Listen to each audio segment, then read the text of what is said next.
আসসালামু আলাইকুম এভরিওয়ান। তো কেমন আছো তোমরা? আশা করি সকলে ভালো আছো। তো চলে আসলাম নতুন একটা ভিডিও নিয়ে অনেক অনেক অনেক দিন পর।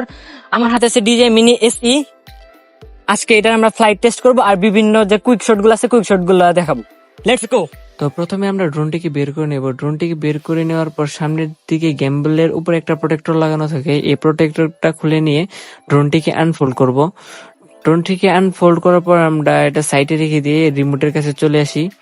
রিমোটটির নিচে এখানে কিছু জয়স্টিক লাগানো থাকে। এই জয়স্টিক গুলো খুলে উপরে লাগিয়ে নিতে হয়। ড্রোনটিকে ফোনের সাথে কানেক্ট করার জন্য এরকম 3টি কেবল থাকে: USB type B, type C, lightning cable. যেহেতু এটা স্ট্যান্ডার্ড প্যাক, এর জন্য এটার সাথে এক্সট্রা ব্যাটারি আর চার্জিং হাবটা দেয়নি। অবশ্য এটার জন্য কম্বো প্যাকটা নিতে হবে। কম্বো প্যাক নিলে এটার সাথে এক্সট্রা 2টি ব্যাটারি, মোট 3টি ব্যাটারি আর charging hub, extra propeller guard এগুলা পেয়ে যাবেন। তবে আমি সাজেস্ট করব কম্বো প্যাকটি নেওয়ার জন্য। কম্বো প্যাকটি নিলে এর সাথে 3টি ব্যাটারিতে মোট 1 ঘন্টা 15 মিনিটের মতো ব্যাকআপ পেয়ে যাবেন, যা মোটামুটি ভালোই কাজে দেবে। এখন আমরা ড্রোনটির ব্যাটারিটি লাগিয়ে দেব। ব্যাটারিটি লাগানোর জন্য এখানে ঢুকিয়ে দিয়ে হালকা করে চাপ দিয়ে উপরে ক্যাপটি লাগিয়ে নিতে হবে। ড্রোনটি অন করার জন্য নিচে একটা বাটন থাকে, যেটা একটি ক্লিক করে পরবর্তীতে আরেকটি লং প্রেস করলেই ড্রোনটি অন হয়ে যায়। এমন ভাবে রিমোটটিকে চালু করার জন্য একটি চাপ দিয়ে আবার লং প্রেস করলেই রিমোটটিও চালু হয়ে যায়। কিছুক্ষণ অপেক্ষা করার পরই রিমোটটি ড্রোনের সাথে কানেক্ট হয়ে যায়। ড্রোন ফ্লাই করার জন্য আপনার অবশ্যই ডিজে ফ্লাই অ্যাপটি লাগবে, যেটা iOS এর জন্য অ্যাপ স্টোরে এবং অ্যান্ড্রয়েডের জন্য ওয়েবসাইটে পেয়ে যাবেন। সবকিছু সেট আপ দেওয়ার পর আমরা ড্রোনটি ফ্লাই করার জন্য একদম প্রস্তুত হয়ে গেছি। ড্রোনের একটি ব্যাটারিতে প্রায় 20 থেকে 25 মিনিটের মতো ব্যাকআপ পেয়ে যাবেন। এখন আমরা ডিজে ফ্লাই অ্যাপের ভিতরে যে কুইক শট গুলো আছে সেগুলো ট্রাই করে দেখাবো। তো চলে আসলাম আমরা মোবাইল স্ক্রিনে। এখন আমরা এই গাছটিকে সাবজেক্ট করে কুইক শট গুলো নিব। এজন্য আমরা ড্রোনটিকে একটি সুন্দর একটা পজিশনে নিয়ে যেতে হবে। এখন ঠিক আছে, নেওয়ার পর এই জায়গায় ক্লিক করার পর নিচে কুইক শট গুলো আছে। এই কুইক শটের প্রথমে আছে ড্রোনিটা সিলেক্ট করার পর যেটুকু সাবজেক্ট ওইটুকু আমাদের সিলেক্ট করতে হবে। সিলেক্ট করার পর স্টার্ট বাটনে ক্লিক করলেই কুইক শটটি চালু হয়ে যাবে।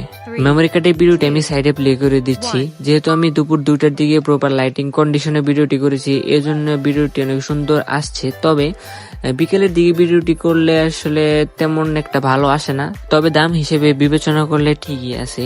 যারা টুকটাক ব্লগিং করতে চান, শখ আছে ড্রোন উড়ানোর জন্য, তারা এই ড্রোনটি নিতে পারেন। কুইক শটটি নেওয়া হয়ে গেলে ড্রোনটি আবার তার নিজের অবস্থানে ফিরে যায়। ড্রোনটির সামনে পিছনে ডানে বামে কোনো সেন্সর না থাকায় এটি একটু সাবধানে উড়াতে হবে। যদি সাইডে কোনো গাছপালা বা কোনো বিল্ডিং থাকে তাহলে লেগে যেতে পারে।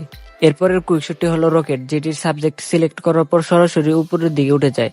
এখানে যতগুলো ভিডিও দেখতেছেন এগুলা কোনোটাই এডিট করা না, হালকা পাতলা এডিট করলে আরো সুন্দর লাগে। তবে বিকালে যদি আমরা ভিডিও করি তাহলে অবশ্যই হালকা এডিট না করলে আর কি ব্যবহার করা যায় না। এখন ড্রোনটির রেঞ্জ নিয়ে যদি কথা বলি তাহলে কোম্পানি ক্লেম করছে 4 কিলোমিটার পর্যন্ত পাঠানো যাবে। তবে আমি এখানে 500 থেকে 600 মিটার পর্যন্ত পাঠানোর পরেই স্ক্রিনে আর কি কিছু দেখা যায় না, ডিসকানেক্ট হয়ে যায়।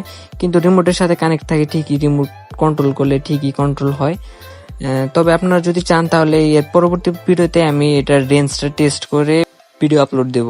এখন আমাদের পরবর্তী কুইকশটটি হলো সার্কেল, যেটার সাবজেক্ট সিলেক্ট করার পর ওটার চারদিকে অটো ঘুরবে। তবে এখানে 2টা কুইকশট ঠিকভাবে কাজ করে না। একটি হলো সার্কেল আর হিলিক্স। মাঝে মাঝে এটা কাজ করে না, আবার মাঝে মাঝে ভালোই কাজ করে।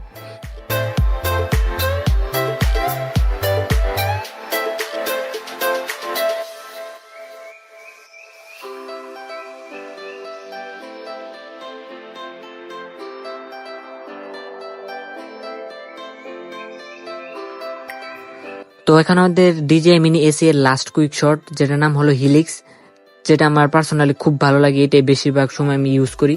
তবে মাঝে মাঝে যখন কাজ করে না তখন আমার খুব বোরিং লাগে। এর জন্য আমি একই শট, এই হিলিক্সটা 2বার বা 3বার নিয়ে রাখি, যেটা ভালো লাগে পরে ওইটাই ইউজ করি। তো এখানে আপনাদের দেখানোর সুবিধার্থে শুধু একটি তো এখানে করে দেখাচ্ছি। আশা করি এটা ভালো হবে।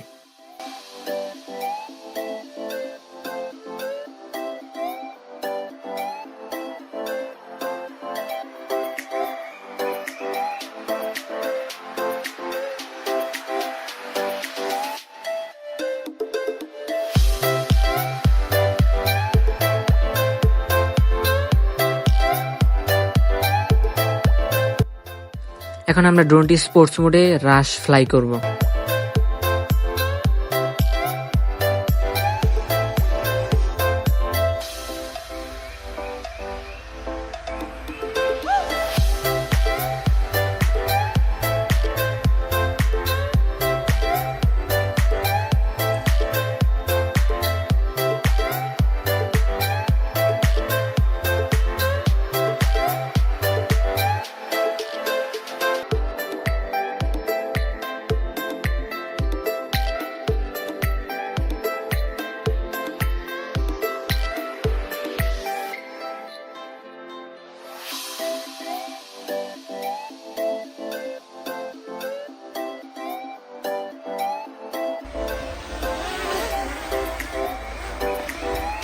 তো আজকের ভিডিওটি এই পর্যন্ত। যদি ভালো লেগে থাকে তাহলে like, comment and do subscribe. আর যদি ড্রোন সম্পর্কে কেউ কিছু জানতে চাও তাহলে আমাকে কমেন্ট করতে পারো।